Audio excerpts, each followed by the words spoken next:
এই ভিডিওটা দেখলে আপনাদের মন প্রাণ সমস্ত কিছু জুড়িয়ে যাবে। দেখেন এই লোকটা ঘর থেকে এই যে বাঘটা বেরিয়ে আসলো, খাঁচা খুলে দিয়েছে। দেখেন তার সাথে কি করে, এই যে দেখেন ভিডিওটা দেখেন। আশ্চর্য একটা বিষয়, যেটা দেখলে আপনাদের মনও আকর্ষণ করবে এবং সবচাইতে ভালো লাগবে আশা করি।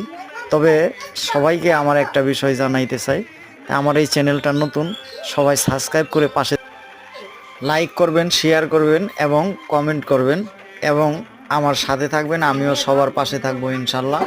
দেখেন ভিডিওটা অসাধারণ ভিডিও, দেখলে সবারই ভালো লাগবে, আশা করি সবারই ভালো লাগবে। তবে লাইক কমেন্ট শেয়ার করবেন। এই ভিডিওটা যদি ভালো লাগে, এই ধরনের ভিডিও আমার এই কুয়াশা টিভিতে সদা সর্বদা পাবেন। আশা করি মাঝে মধ্যে আমি এই ধরনের ভিডিও দিব এবং বাউল গান দেব। সবাই ভালো থাকবেন, সুস্থ থাকবেন। আল্লাহ হাফেজ।